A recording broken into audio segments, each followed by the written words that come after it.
Yo creo que te podría decir a los checos, le podría decir, Cuba es una isla que viene del pasado, que ya ustedes conocen muy bien porque lo vivieron mediante cuando Checoslovaquia era una dictadura comunista. Ese es el país políticamente. También tiene una gente muy cálida, muy amable, que ríen mucho, que bailan mucho, que la tragedia más grande a veces la resuelven también con un tambor y con un carnaval. Ese es otro estereotipo de la cubanía, pero también es real. Y a la vez es un país que todo el mundo dice que tiene un alto nivel de instrucción, que bla, bla, bla, pero yo te diría que es un país que está atrapado en una burbuja pre-tecnológica, pre-industrial, donde no hay internet en los teléfonos, no hay internet en las casas, el gobierno todavía controla el acceso y por lo tanto es también un país un poco anacrónico para el siglo XXI, donde se supone que vivamos en el concierto moderno de las naciones democráticas. No es un país que pertenece a ese concierto. Mi familia era trabajadores muy humildes, nunca viajaron. El pueblo cubano no era fácil viajar, necesitaba un permiso especial del gobierno para salir de Cuba, pero sí conozco colegas, compañeros de estudios que en algún momento viajaron a Checoslovaquia a estudiar y recuerdo a finales de los años 80, en pleno proceso de perestroika y principios de los años 90, la llamada Casa de la Cultura Checoslovaca, que existía en El Vedado, en La Habana. Y allí se comenzaban a poner películas y documentales que ya hablaban ya de libertad de expresión, de democracia, hasta que el gobierno cubano decidió censurar las relaciones culturales con Checoslovaquia y después con Chequia, ¿no? Porque pasó lo mismo que con el Sputnik, la selección de la prensa soviética. Cuando el Sputnik se comenzó a hacer demasiado liberal, demasiado pro-democrático para los gustos anticuados y de Guerra Fría del régimen de La Habana, el Sputnik soviético fue censurado en Cuba en el año 88-89. O sea, le pasó lo mismo a la revista El Correo del UNESCO, le pasó lo mismo a casi toda la revistería que recibíamos del este de Europa y de la Unión Soviética. O sea, la censura en Cuba no es que tenga un signo ideológico, es que siempre es inconveniencia de la mantención del poder del político. Cuando fue inconveniente ser aliado del socialismo soviético y de lo que estaba pasando en Europa del Este, pues cortaron. Ahora, si me disculpa, ahora nuevamente ya vuelven a establecerse los nexos con los partidos comunistas en Europa, con el régimen de Putin, autoritario, y un poco como que ahí el régimen cubano ha sobrevivido y ahora vuelve a conectarse con esos regímenes autoritarios. Finalmente, después de 50 y tantos años, un gobierno demócrata, como es la administración del presidente Obama, ha decidido acercarse al régimen de La Habana, pero es cuando el régimen de La Habana, por determinadas condiciones, ha decidido aceptar ese pacto. Un pacto que es gobierno a gobierno, que no involucra a la sociedad civil cubana, que no involucra las libertades fundamentales, que no implica una democratización. Yo creo que es un poco la chinificación de Cuba, o sea, como pasó con el presidente Nixon, Estados Unidos se acerca a Cuba por intereses de mercado, por intereses de estabilidad geopolítica global, pero a Estados Unidos, como mismo ha hecho con otros dictadores, Somoza, Trujillo, Pinochet, Batista, a Estados Unidos no le interesa promover la democracia fuera de su territorio. Estados Unidos ahora ha asumido que el régimen de La Habana es el único interlocutor válido para ellos.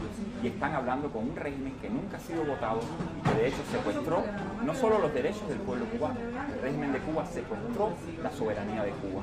Cuba es independiente, pero no es soberana. La soberanía no reside en el pueblo, no reside en el ciudadano. A ese régimen se acerca Obama, lo aplaudimos, es interesante, vamos a una fiesta también con Obama, pero es importante decirle a Europa y decirle a los checos, y decirle a todas las personas que viven en países libres que ni siquiera en Cuba hay reformas económicas. Muchas personas me dicen, las reformas económicas van a traer reformas políticas. Tal vez eso sea verdad, pero en Cuba no hay reformas económicas porque los cubanos no podemos invertir en nuestro país, no podemos participar de corporaciones internacionales, no estamos invitados a formar parte de este acercamiento entre Cuba y Estados Unidos. Esto es a nivel de las corporaciones militares que hay en Cuba. Así que yo estoy muy escéptico de que este acercamiento, más allá de que va a traer 3, 4, 5 millones de turistas a Cuba, más dinero, flujo de capitales, pero en términos sociales, intelectuales, que es lo que me interesa a mí, yo soy un escritor, como bloguero, como periodista independiente, yo no veo una pizca, no veo un milímetro de libertad.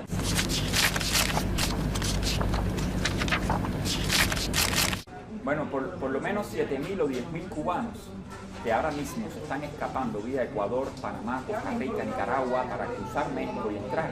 Por lo menos esos 10.000 cubanos, la luz al final del túnel está en Hialeah, está en un mall de Hialeah. O sea, los cubanos seguimos emigrando. Nos acusan de que si somos emigrantes económicos, puede ser, pero José Martí dijo que cuando un pueblo emigra, los gobernantes sobran. Por algún motivo los cubanos nos seguimos yendo del país. Yo no creo que sea porque quieren cobrar 10 pesos más ni 1.000 pesos más. De hecho, muchas veces los cubanos llegan a Miami y no tienen ni seguro médico. Permíteme terminar esta idea. Llegan a Miami y no tienen ni seguro médico. Abandonan la salud gratuita para irse a un país donde no tienen ni seguro médico. Yo creo que quieren algo más. Los cubanos no somos animales de granja, con el respeto para los animales de granja, pero los cubanos no somos animales de granja. Yo creo que los cubanos somos occidentales, europeos, norteamericanos, demócratas, seres hechos para la libertad, no hechos para la esclavitud o para estar bajo un régimen siempre autoritario. Sí, claro, los cubanos buscamos la libertad, construimos familias libres, nos convertimos en ciudadanos cosmopolitas, viajamos el mundo una vez que escapamos del régimen.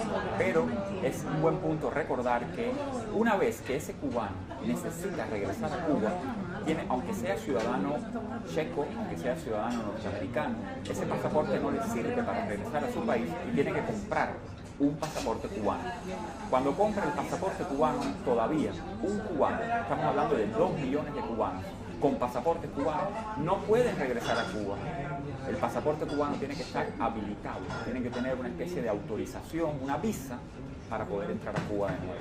Así que ya ese cubano cuando entra como una concesión, como un privilegio, ya ese cubano tiene que portarse bien en Cuba, porque si no, la próxima vez tal vez no lo dejan entrar y tal vez le quitan la habilitación. Hay muchos ejemplos. El artista Aldo Menéndez en España está tratando de entrar a Cuba hace años y lo botan y lo botan y lo botan del aeropuerto de Madrid, lo botan del aeropuerto de La Habana y es un cubano con pasaporte y no lo dejan entrar a Cuba. Como muchas personas, o sea, en el momento que tú eres un intelectual libre, o que eres profesor de una academia, o que eres periodista, o que tienes una actitud crítica, o que tienes una visión política tal vez socialdemócrata, pero no comunista, puedes tener dificultades para entrar y volver a salir de Cuba. La artista cubana de performance, Tania Bruguera, se le retiró el pasaporte durante 6 meses, sin ningún cargo, sin ninguna causa, sin llevarla a juicio. O sea, también Cuba, el gran carnaval, la gran fiesta y el gran museo de los carros americanos, la gran bodeguita del medio es también el barracón del medio. Barracón, la palabra que se usaba para los esclavos. También es un barracón.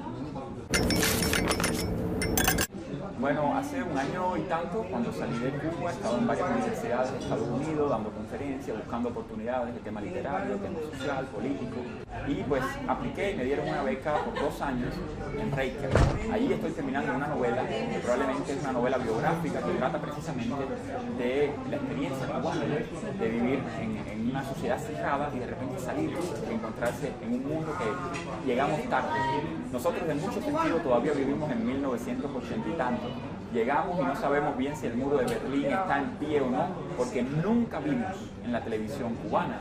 Es importante que la televisora checa sepa esto. Nunca vimos en la televisión cubana la caída del muro de Berlín. Nunca vimos ni un minuto de Václav Havel en la televisión cubana y lo hemos visto todavía. Václav Havel nunca existió. Es una sombra del pasado que los checos tienen en su cabeza. Porque yo, cubano, y 10 millones de cubanos en Cuba jamás oímos 1 minuto de radio y 1 minuto de televisión con Václav Havel. Como nunca oímos 1 minuto de radio y 1 minuto de televisión con Osvaldo Payá Sardiña, líder del Movimiento Cristiano Liberación, amigo personal de Havel, premio Andrei Sájarov de Libertad de Conciencia del Parlamento Europeo, un cubano prominente que nunca estuvo preso en Cuba, o sea, no cometió ningún delito.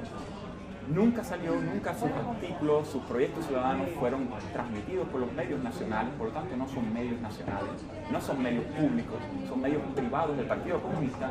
Y en el año 2012, Osvaldo Payá es asesinado junto a Harold Cepero en un falso accidente de tránsito el 22 de julio del 2012, precisamente por ser un cubano libre que venía del futuro.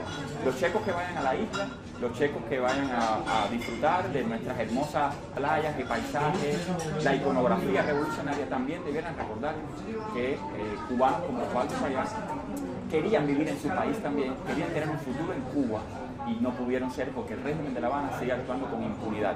A veces una impunidad de bajo perfil, censura, a veces una impunidad asesina, atentados y crímenes de Estado, ejecuciones extrajudiciales. Hay algunos blogueros que les interesa la literatura. Yo personalmente trabajé en 3 revistas literarias digitales que después terminaron en blog. Una fue Voces, que incluía periodismo también, pero anteriormente hubo una que se llamó en inglés The Revolution Evening Post, aunque publicaba en español. Hubo una revista que se llamó Cacharros, donde se publicaba literatura contestataria, pero era ficción, poesía, ensayo. ¿Qué pasa? Que cuando los lectores de internet quieren leer breve, quieren leer un género breve, 2 párrafos, un post, una crónica y un cuento, un relato, una novela, parece que todavía no gana espacio en la internet cubana, que es muy limitada. Y seguimos, los autores cubanos siguen básicamente publicando en papel. Ahora, el gobierno cubano sí ha creado una serie de sitios literarios, Cubarte, Cuba Literaria, Cuba Sí, Cuba Debate, ha creado una serie de sitios que ellos tienen el control total y a partir de ahí van bombardeando con su propaganda. A veces incluso ellos pueden darse el lujo, los sitios oficiales se dan el lujo de ser críticos de sí mismos. Y cuando tú lees eso, desde Praga, tú dices, oh, hay críticas en la prensa cubana. De nuevo, es una crítica que se lanza como una aldea potente hacia el exterior y no tiene ningún impacto dentro de Cuba. Entonces, bueno, es una sociedad en ese sentido muy pobre, muy provinciana, donde, como te dije al inicio, aunque puede haber un alto nivel de instrucción, es una sociedad que desconoce lo que es las redes sociales. La sociedad cubana no tiene red social de ningún tipo, ni digital ni en la realidad. Y cuando se han tratado de crear con iniciativas como el Proyecto Varela y otras, el gobierno ha respondido muy sencillo: acoso, amenazas, cárcel, exilio y asesinato. O sea, el gobierno responde a la socialización de una manera brutal y bestial. Yo te podría decir, en el socialismo es la única sociedad donde no se puede socializar. Va 1 millón de ciudadanos a la plaza y ninguno de ellos está socializando ni está allí porque está socializando. Es la gran concentración de los solos. El socialismo es la sociedad de los solos. Por mucho que el capitalismo tiene el derecho a ser depresivo y esquizofrénico y bla, bla, bla, y todos criticamos la sociedad moderna capitalista, con razón, pero el socialismo es donde el alma humana encuentra una soledad moral atroz. Y en esa soledad moral están todos los activistas sociales de Cuba.